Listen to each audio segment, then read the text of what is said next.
Des scientifiques viennent de reconstituer l'une des plus grandes éruptions volcaniques de l'histoire de la Terre. Et plus ils ont creusé le sujet, plus c'était alarmant. Il y a plus de 350 000 ans, le centre de l'île du Nord de la Nouvelle-Zélande avait un tout autre visage. Les montagnes qu'on voit aujourd'hui n'existaient pas encore. Le climat était plus froid et la région était en pleine ère glaciaire. Les hivers étaient rudes et les températures restaient basses toute l'année. Tout semblait calme et paisible, enfin en surface. Sous terre, quelque chose s'accumulait encore et encore, jusqu'au point de rupture. Une super éruption a frappé la zone volcanique de Taupo, l'éruption de Whakamaru, l'une des plus puissantes jamais enregistrées sur Terre. Ce n'était pas une seule montagne qui l'a produite, c'était tout un système volcanique s'étendant de Whakaari, White Island au nord jusqu'à Ruapehu au sud. Une zone fragile de la croûte terrestre était étirée et fracturée en même temps. Une force poussait le magma vers le haut, une autre écartait les terres. Cette combinaison alimente encore la région aujourd'hui.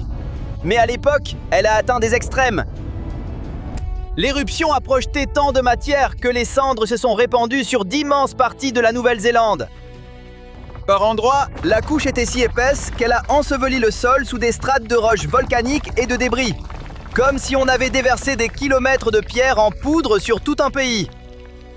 Aujourd'hui, cette même zone abrite des sources chaudes, des mares de boue bouillonnantes et des fumerolles.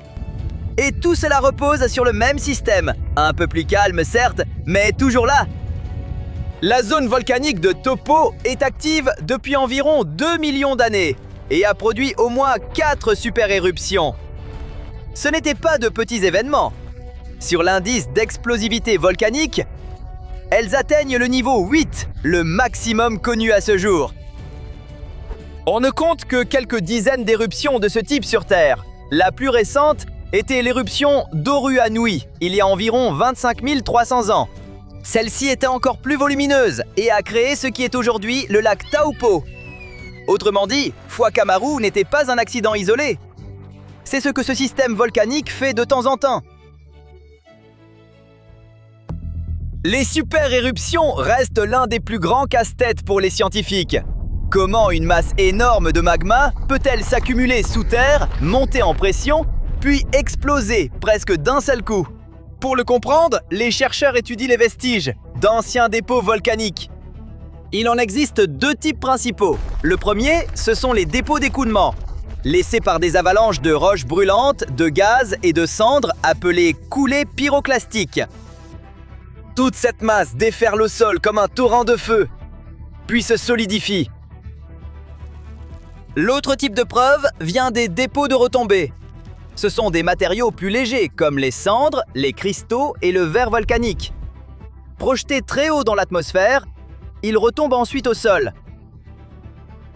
Le problème, c'est le temps. La plupart de ces dépôts ne survivent pas.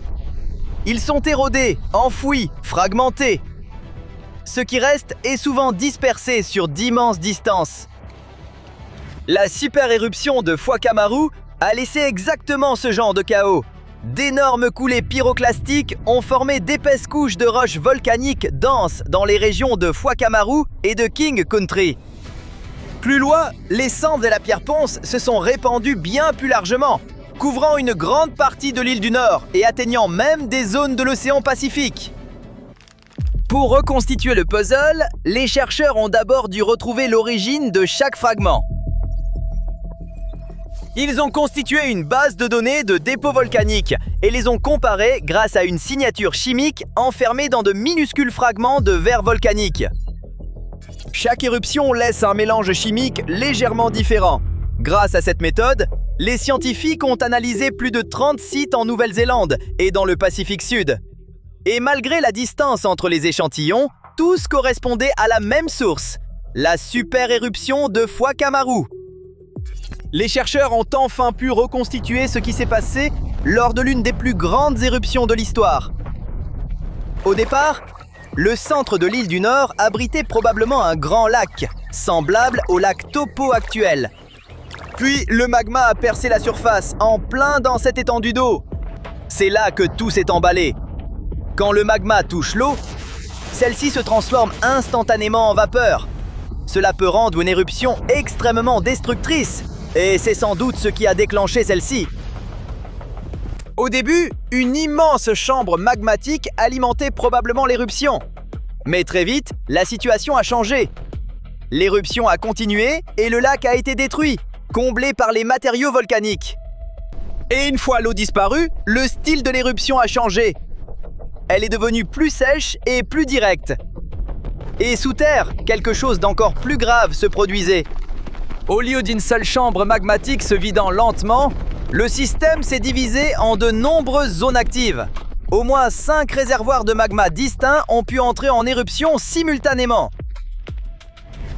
La production de cendres est devenue extrême. La majeure partie de l'île du Nord et même la lointaine île Chatham se sont retrouvées sous environ 30 cm de matériaux volcaniques. Plus près de la source, jusqu'à 4,5 mètres de dépôts recouvrent le sol dans certaines régions. Puis sont venus les coulées pyroclastiques, des courants de gaz surchauffés et de roches à grande vitesse. Près de la zone d'éruption, elles ont laissé des dépôts de plusieurs dizaines de mètres d'épaisseur. Quand on additionne tout, les chiffres dépassent l'imagination. L'éruption a expulsé environ 2300 km3 de matière. Si on les répartissait sur toute la Nouvelle-Zélande, le pays entier serait enseveli sous près de 9 mètres de débris volcaniques. Mais le plus effrayant, c'est que la zone volcanique de Taupo reste l'un des systèmes volcaniques les plus puissants de la planète. Les super-éruptions comme celle de Wakamaru sont rares, mais le système a aussi produit de nombreuses éruptions plus modestes, capables elles aussi de remodeler de vastes régions. C'est pourquoi ces recherches ne concernent pas que les géologues. Il faut comprendre comment ces éruptions passent d'une source unique de magma à une catastrophe multichambre. Ainsi, nous pourrons anticiper ce dont un tel système est capable à l'avenir. Et la Nouvelle-Zélande n'est pas le seul endroit où les scientifiques s'inquiètent de systèmes volcaniques géants. L'un des exemples les plus célèbres est Yellowstone, dans le Wyoming, le Montana et l'Idaho. Certains experts pensent qu'une éruption massive y serait en retard. La dernière a eu lieu il y a environ 70 000 ans, selon l'Institut géologique américain. Et la dernière vraie super-éruption remonte à environ 640 000 ans. Et oui, le volcan est toujours actif, même si ce n'est pas la catastrophe imminente que la plupart des gens imaginent. On peut voir cette activité en surface. Le Grand Prismatic Spring est la plus grande source chaude des États-Unis et la 3e au monde. Ces célèbres couleurs vives proviennent de bactéries vivant dans différentes zones de température autour de la source.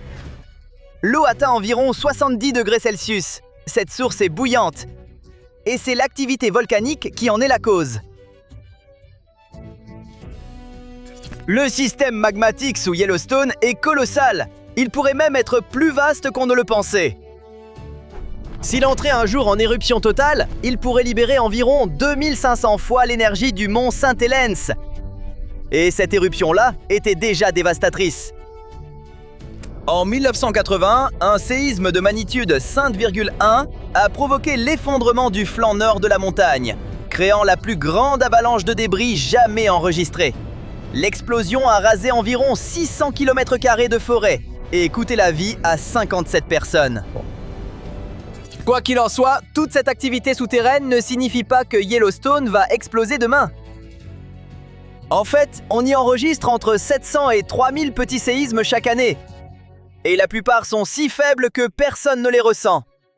C'est juste le sol qui bouge et s'ajuste en permanence. Mais si une super éruption se produisait un jour dans cette région, ce serait une catastrophe totale. D'abord, des coulées pyroclastiques ravageraient des parties du Montana, de l'Idaho et du Wyoming. Puis les cendres commenceraient à tomber, se répandant sur l'ensemble des États-Unis. Par endroits, les toits pourraient s'effondrer sous le poids de ces cendres lourdes. La qualité de l'air chuterait et les réseaux d'eau seraient contaminés. Cette réaction en chaîne pourrait déclencher une crise alimentaire mondiale. Mais ce n'est qu'un scénario hypothétique pour l'instant. N'oublions pas que même si les supervolcans sont terrifiants, ils sont rares. Ce sont souvent les volcans plus modestes qu'il faut surveiller.